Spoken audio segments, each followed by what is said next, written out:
Hi, my name is Dhruv Paliwal. You're watching AutoX, and today we have with us the Triumph Tiger Sport 660 and the Moto Morini Xcape 650X. So let's get started on finding out which one of these motorcycles will be better for you.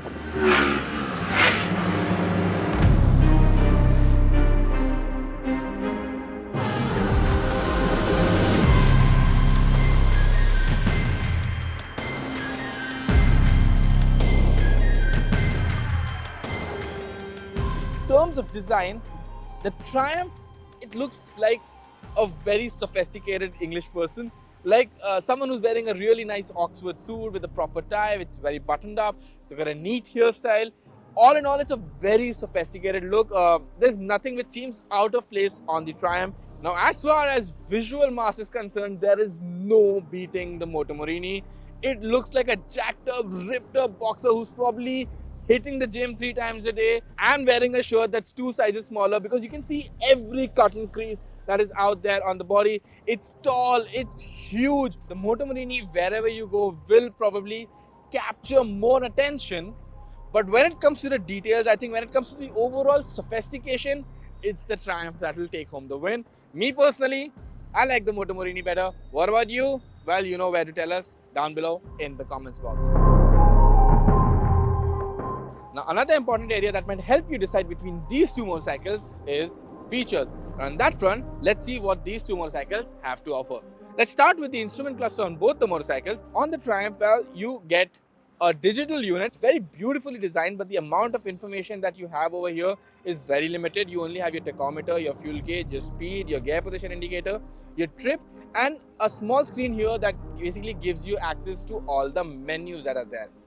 The Moto Morini, on the other hand, has an impressive display. It's a large rectangular unit which got colors in it. It's basically a full-on LED unit over here, and it's basically giving you all the information on that one display. It's more dynamic, it just looks more modern, and I think in terms of usability as well, this one just takes the win. Next up, we have obviously your riding modes. So here you're getting ride and off-road, here you're getting road and rain.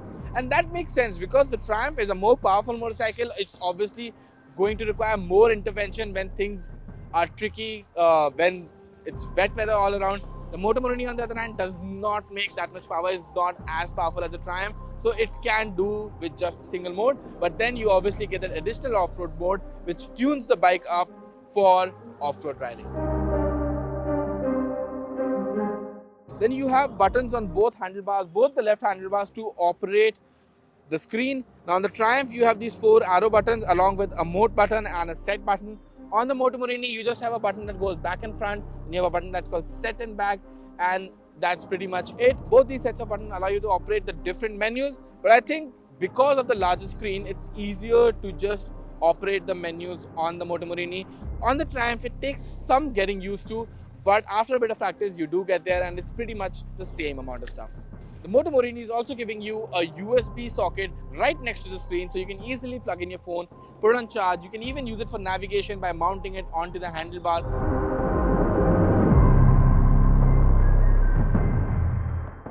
Apart from that, well, you've also got connectivity options for your smartphone. Both these motorcycles can do it. On the Moto Morini, that is part of the package. On the Triumph, it actually is an optional extra. That's the key theme here. A lot of the things on the Triumph that make it really, really good are optional extras. That goes for the quick shifter, which the Moto Morini does not get.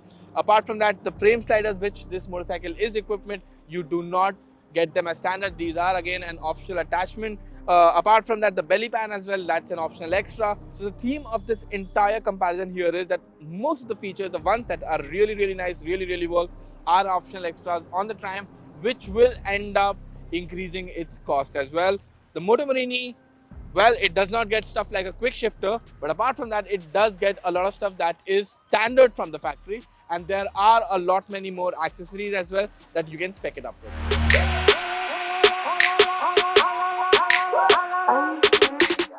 Now, if these are ADVs that you're buying, then chances are you're going to go touring on them. You're going to spend a lot of time in the saddle, and you got a lot of time to see what these motorcycles feel like. So you know what? Let's get on them, the Triumph first, and see what the ergonomics are like, what the fit and finish is like.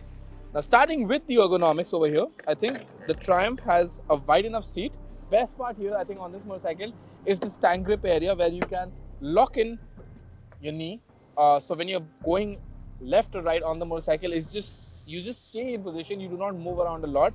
The handlebars also are slightly risen, slightly angled towards you, so they're pretty easy to reach out through. They fall to your hand very easily. You stay comfortable most of the time. The front brakes, they are adjustable. The brake lever is adjustable, but the clutch, it's non-adjustable. I think that's a big oversight.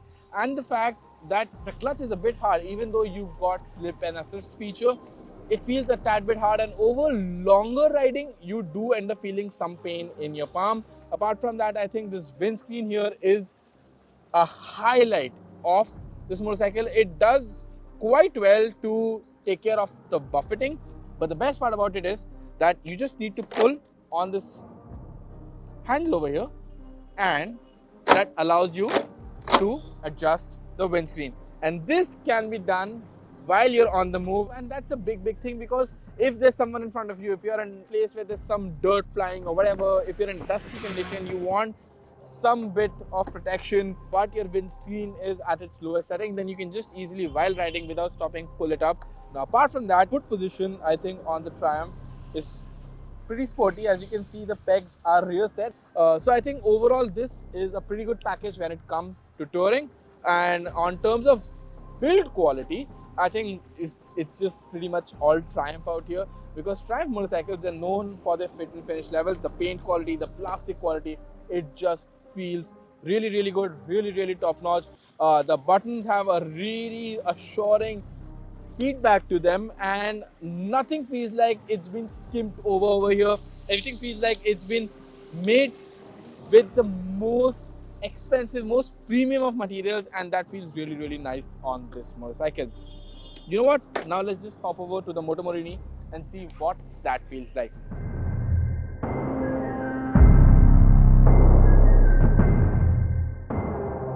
Very quickly, you get to understand why I was saying that this is a much larger motorcycle.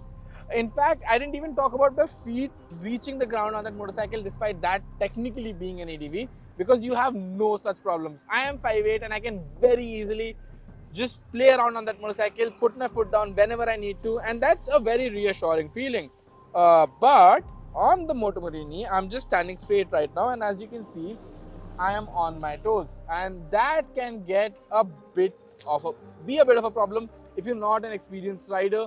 The bike can end up catching you out a few times, and so be careful about that if you're going to go test ride this motorcycle. If you're going to be bringing this one home, that this is a tall motorcycle, and despite the seat being scooped downwards to basically make sure that you have more space, it still is a handful. So that's one thing that you'll need to keep in mind, especially if you're, say, somewhere around 5'5" or something.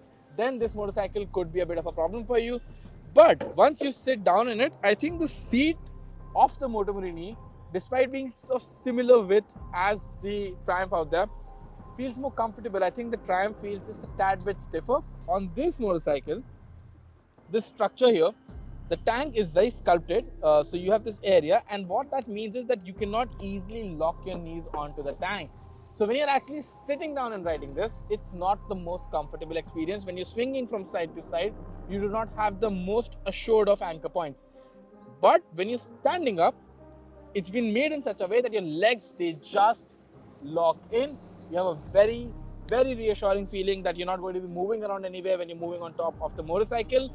And I think that's what this stands out on this motorcycle, is the fact that you can stand up very easily. The bars, I think, are also, again, like the Triumph, a bit angled towards you, not as much as the Triumph, and they are slightly highly set also. So you're not reaching out for them, you're not trying to, it's not too sporty, it's not going to be taking a toll on your hand. As far as the feet are concerned, again, I think the positioning is similar to the one that's there on the Triumph, but on these, you have these rubber mounting points which can actually be removed if you want to go in an off-road position and you want more grip from the pegs. Let's talk about the fit and finish. On its own, the Moto feels well built.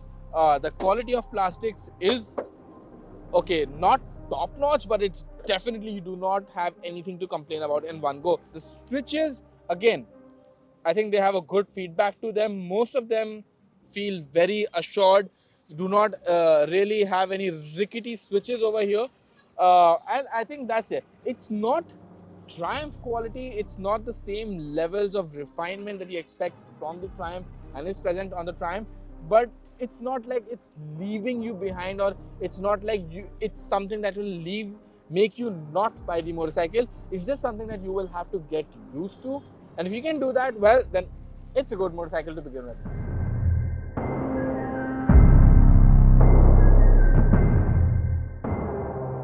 So all of that stuff aside, it all ultimately boils down to how these motorcycles ride. So let's start again with the Triumph first. And I think the Triumph with its inline 3-cylinder engine is just phenomenal to ride.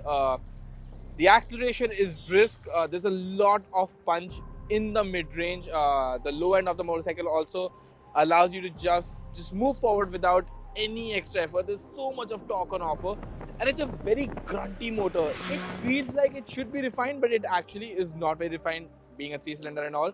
And there are vibrations, but Triumph has done such a good job of dampening most of them out that they only rear their ugly head once in a while, and that's fine, because that, I think, for me, adds a bit of character to the motorcycle.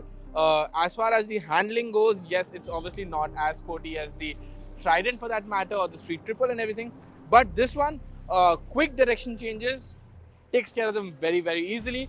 It's when you're more committed in a corner, it's when you've leaned over a lot to one side and you have to switch over to the other one, is when this motorcycle does feel a little slow, and that's got to do with its size. I have to mention the suspension over here.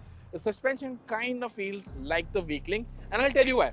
When you're riding on flat surfaces, this motorcycle just works, but you have no adjustment over here. The front suspension is completely unadjustable. The rear, you only have preload adjustment, which you pretty much get on all motorcycles. So you can't really dial in the setup, and when you reach a place, or when you're riding on surfaces which have slight undulations over them and you're a bit more spirited, then the suspension, it just gets caught out. I think even in potholes it thuds quite, not violently, but it's right about getting there. And I think the problem is more than the motorcycle not taking it, it unsettles you as a rider, can kind of make you feel a little bit scared, and that's the bit. So I think riding this motorcycle in a not so hurried manner is the best way to extract the most that it has to give you. If you're right on the edge, there will always be that moment where you'll be worried what's going to happen next, and that kind of adds that bit of edginess to the motorcycle that I at least do not appreciate. You can tone things down by switching over to rain mode. That changes the engine map, that changes the ABS setting, that changes your traction control. And I think regularly, if you just vacuum with the throttle, the traction steps in once in a while, doesn't really rear its ugly head if you're not on the limit all the time. And as far as rain mode is concerned, yes, if you are riding on a rainy day, make use of it. Apart from that, the road mode is pretty much what you'll want all the time. Once you get used to the motorcycle, that is, of course. One special mention here, the tires. You've got a 120 tire at the front, a 180 section tire at the back, and the profile is quite flat. So anytime you open the throttle or you're cornering, you actually have a big contact patch with the ground, relatively big. And I think that there's a lot of stability when you're at high speeds. That's, I think, coming a lot from the tires, and really adds a lot more confidence to your riding. And now with that done, let's move on to the Moto Morini.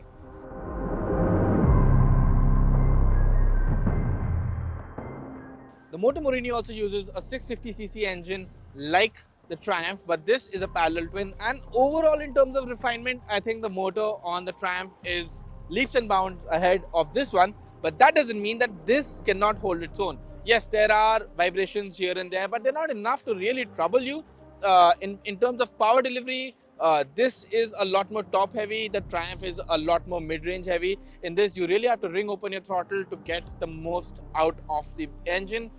Even the overall power output on the Triumph is way more than this. It just feels way nicer riding that motorcycle. It's way more sporty. But all of that aside, I think this one works better if you're just coming into riding new big bikes that offer a lot of power, because this manages the power a lot more well. It's not enough to scare you whenever you open the throttle. That can sometimes happen on the Triumph. Apart from that, this motorcycle gets two riding modes. That's the ride and off-road mode, and all of that basically what it does is it recalibrates the motorcycle to work better off-road or on tarmac depending on what mode you choose. Now it comes with Pirelli Scorpion Rally tires from the factory, and off-road these tires work really well. On tarmac also they work quite well, obviously not as well as the road 5s over there, but we have till now faced no complaint riding these on tarmac. There is no odd noises that you would expect from an off-road tire while riding on tarmac. So I think that's a big plus. This also has spoke wheels, so obviously that added structural integrity while you get tubeless tires, so it's the best of both worlds. Now, as far as the suspension goes, this can soak up most of the stuff, but it is set on the firmer side. So if you go against something at speed in a pothole, you are going to feel the thud. Cornering wise, this is a big motorcycle, and this is where the size doesn't really come to its advantage, because even if you're trying to flick it, it requires a bit of effort, a bit more than you would on the Triumph. And the Triumph is like a one finger bike, you can just work it very easily. This requires a lot more effort. If you're trying to hustle it into corners, that's another thing altogether. And on that front, this one, I would just say that you need a lot of strength to take it from one side to the other. So this is not a motorcycle that will be the happiest around the corner. It can go around the corner, but it's not going to be putting a smile on your face. You're rather going to be feeling like, why am I trying to throw a mountain into a lake? It's that kind of a feeling, instead of, you know, a pebble. So I think the Moto Morini over here is for those who want to do flat touring, you just want to be munching miles on the highway. I think for that front, on that front, this is a very comfortable motorcycle. A quick mention about the suspension, it's adjustable on both ends, so that gives you a lot of leeway as to how to set up the motorcycle. And one last thing, we've got Brembo brakes over here, twin disc setup at the front, a single disc setup at the back. And while the bite is fine, we could have wished for a little bit more. It's the fact that when we were braking hard, a couple of times the brakes actually started smoking, and I had to ride them up and down this road just so that they cool down, which was a bit of a worrying sign. Apart from that, everything else on this motorcycle, it just works if you're trying to go touring.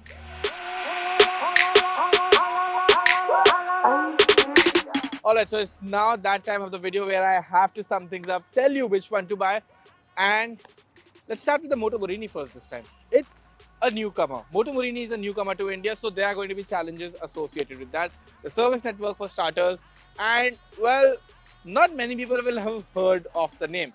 All of that aside, I think the Moto Morini is a good motorcycle if you're a tall person. It's a good motorcycle if you do not want a lot of power, and it's a good motorcycle if you like to go off-road and love features on your motorcycle, because that's all stuff that the Moto Morini does really well. What it can't really match up to are the ergonomics of the Triumph, is the refinement of the Triumph, is the power of the Triumph, and is the build quality of the Triumph. Those are all things where the Triumph stands out, and well, it costs more because of that. It's 1.5 lakh rupees more expensive than this motorcycle, and that's without any of the optional extras, the quick shifter, the Bluetooth connectivity module. There's so much of stuff that you can get as an accessory on this motorcycle, and everything costs quite a lot. Even Triumph service will probably be more expensive, but the fact that this motorcycle has a 16,000 kilometer service interval, so basically with the Moto Morini, you're going to be able to do touring, you're going to be able to go off-road, and you're going to be able to save some money as well. With the Triumph, well, it's going to pinch your pocket. It's only going to be usable on-road. This motorcycle off-road will not work. Even light dirt trails, you'll have a hard time having fun with it. Yes, you can take it places, but on the Moto Morini, you'll be able to whack up on the throttle every time you see a loose surface, not on the Triumph. So I think both of them have their own place. This is more road biased. This is kind of midway road biased, off-road biased, both of them. So that's what you should make your buying decision on. If you're someone who wants to go off-road as well, then maybe look at the Moto Morini. But if you just want pure quality, pure speed, and handsome good looks, sophisticated good looks, well then, pick the Triumph. That was all about these two motorcycles. Which one would you want to buy if you had the money? Or if just your dream motorcycle, which of these two would you want in your garage? Let us know in the comments box below. Thank you so much for watching. If you like the video, share it with your friends, show it to your family, subscribe to the channel and hit that bell notification so that every time we make a video like this, you're the first person to know.